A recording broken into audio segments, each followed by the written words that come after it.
to record them. And so anytime that we start, feel free to say, Chantel, is this being recorded? So that I can make myself a note and have it here, because I am terrible with that and I apologize. So the first part of this one isn't recorded, but we'll record from here on out.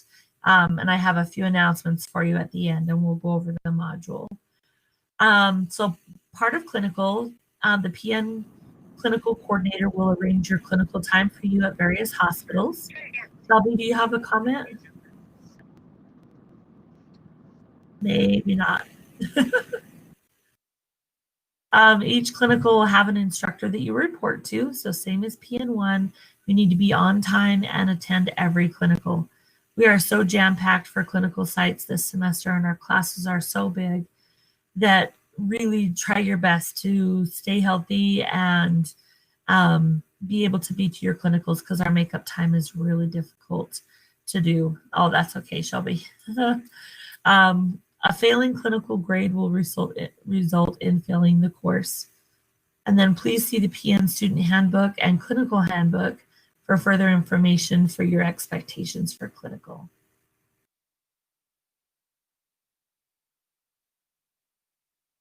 So your clinical paperwork, these are your concept maps, and it's required paperwork for clinical. It'll be explained usually in your orientation, but it's not looking like McKay students might get an orientation, and I'm not sure about Ogden Regional yet. The hospitals haven't gotten back to us on that. So it may occur in your first post-conference. All right, let's see. So failure to submit your clinical paperwork can result in you failing the course. We will try to watch your grades, and as it gets close to midterm, we'll evaluate and make sure that you are on track to your 80% that you need to have overall to be able to pass clinical. So really take time and be involved with your instructor to get your paperwork done.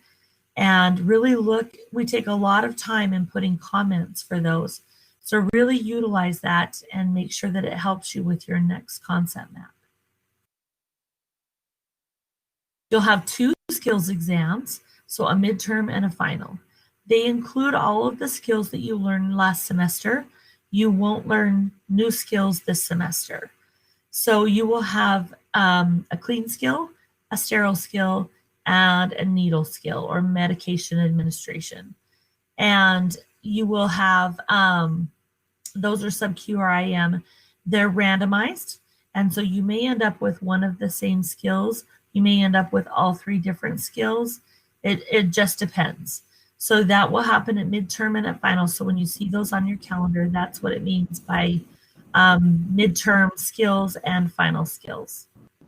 And your partner and you will have different skills so that you, one person that's watching the other person go first doesn't have an extra opportunity to study, I guess. So we always make those skills separate. Shelby, you're struggling with your microphone. It's getting the best of you. All right. If you don't pass on the first attempt, you'll be required to redo the skill that you failed. Do you need something? Oh, Jody's here. She wants to say hi. Hi, kids. It's good to see you back. I've missed you. I hope you had a nice, week break. And you missed us immensely. It was like 3 days. Whatever, it's fine. COVID, right? We're going to just blame everything on COVID. So, I miss you guys. It's good to see you, you big PN2s. They're like the big man on campus. Big man on campus now, you big PN2s. Okay, you guys are going to kill it this semester. I love your guts. It's going to go so well. Let me know if I can do anything. Bye. Thanks, Jody. Okay, so you'll have 2 chances to pass each skill. And if you don't, then you'll have an opportunity to redo. Now, here's just kind of a little caveat with that. We want you, after you receive your comments back, if you have a question on any of your comments, or any concerns, we want you to go to the instructor that that did the grading first. Try to clarify any questions.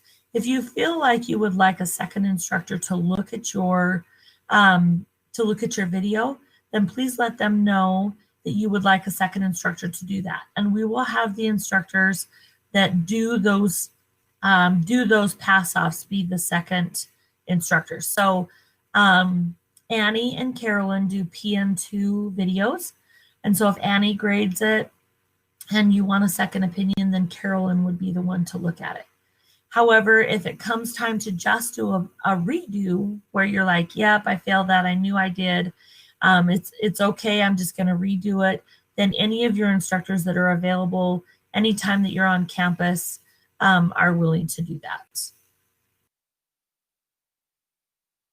All right, the ATI is at the end of the semester. It's an NCLEX prep test, and the score falls in 1051. You will have an opportunity to do a practice test or a couple of practice tests prior to the ATI, and it gives you areas that are weak or strong, that you're weak or strong in, so then you can really focus on those. And it also gives you your percent chance of passing NCLEX the first try. So it'll give you your raw score, and then it'll give you a percent saying your 98.5% chance of passing the NCLEX on the first try, or something like that. So this, Renee will get you more information about the ATI as it gets closer. It's late in the semester.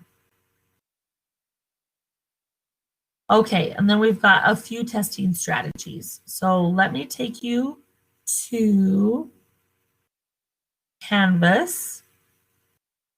I'm going to pull it up here really quick, so hang on one sec, and I'll pull up the modules, and then I'll share my screen, and we'll show you guys what we've got in there. Sorry about that. I meant to pull this up first, and I got sidetracked.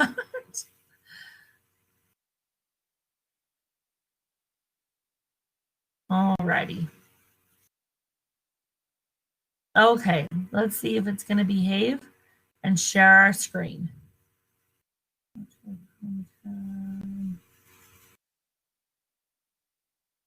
Okay, so I can't, once I go to share my screen, I can't see typed comments. So somebody enable your mic and tell me if you can see the modules in Canvas.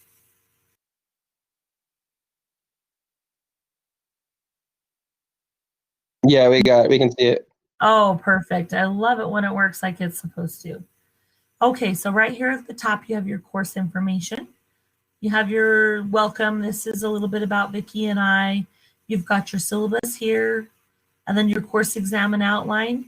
This course exam and outline will tell you what we're talking about each day, when your tests are, what your resources are for your quizzes, and all that kind of thing. Okay, so it's got a few highlights, a few different colors to draw things to your attention, and hopefully that'll be really helpful. If you are struggling to make sense of it, please let me know sooner rather than later so I can help clarify that. This orientation PowerPoint is right here. Guidelines for your presentation and handout. So this will really help you put those things together as you get ready for your presentation. All right, and then here's a NANDA diagnosis list that have a little more current diagnoses. So that'll give you a list you can print off and keep in your bag, or you can look at them when you're doing your concept maps. And then the student presentation signups, that's a Google Doc. And so feel free today, anytime today, to jump in and sign up. Make sure you get your presentation signed up for and make note of your date. And then I will look towards the end of the day and make sure everybody's got a presentation that they signed up for. Next is your comprehensive health assessment that Wendy will be going through with her PowerPoint and some resources there. And then it starts to come down to all of your other unit modules. So tomorrow we will start the care of the hospitalized child. Each module will have objectives right after the unit. And then you'll have your PowerPoints listed and you will have other resources. So tomorrow we'll talk about some of these other resources that we've got here. So hopefully that kind of gets you going. me unshare my screen here. Okay. The testing strategies. At the very end of all of those modules, at the very bottom, there is a little module that says testing strategies. And it has a couple of ideas that might be able to help you be able to take your exams a little bit better. Can someone tell her it won't let us edit the sign-up sheet? Of course it won't. Renee and I tried it. What the heck? Okay, as soon as I'm done and Wendy's teaching, I will figure that out. We'll get it fixed. And then I will try and give Wendy an announcement while she's teaching. And then I will put a note on Canvas. Please put a notification on your phone to be able to get your Canvas announcements, or however that works best for you. But I communicate a lot through Canvas announcements. Give you all kinds of reminders and all kinds of pep talks. Okay, let me just double check with some of the things that I had down here. With your quizzes, while we're online, they're available on the quiz date that's on your course exam and outline from 2 to 10 p.m. that same day. And then you'll have the review from 10 to 10:15. They're tiny little quizzes. They're like 9 to 12 questions long. So they're very quick. They're a little bit more of a memorize, regurgitate kind of question or kind of quiz. So they're not the big NCLEX style questions that the exams are. Once we're back in class, we will remind you of this, but once we're back in class, those quizzes will be given right at 8 a.m. And so if you get there and the door is closed and there's a sign that says to wait outside, we'll let you in as soon as that's done. It gives you 15 minutes to take the quiz before it shuts off. Let's see. My Google Doc, it's not working. And then, let's see here. Oh, on the presentations, when that Google Doc works for you, there is a spot right at the tail end that's a presentation that you can only sign up for if you are a diabetic or if you are a close family member of diabetic, like it's your child or your parent. And that is very clear. It's kind of highlighted and in a different color. If that's you, feel free to sign up there and we'll give you some more guidance as to what we want from that presentation. But otherwise, there's enough presentations for everyone to sign up for the other ones. And then I think that's it. So what I will do is I will give you just a 10-minute break so that Wendy can get her stuff all loaded and be ready. So 8:42. So thereabouts, 8:40 to 8:45. She will be on there. And if you have other questions, then feel free to email me in my Davis Tech email or on Canvas. The Davis Tech email is really helpful because I check that a little more frequently. And then, what was I going to say? Oh, and then I'll work on that Google Doc. And I will let you know as soon as possible. Thanks for the feedback on that. I'm not sure what Renee and I did. It worked for Renee and I. So we'll get that fixed. So I'll get Wendy, and then I will see you guys first thing in the morning for Hospitalized Child. Bye.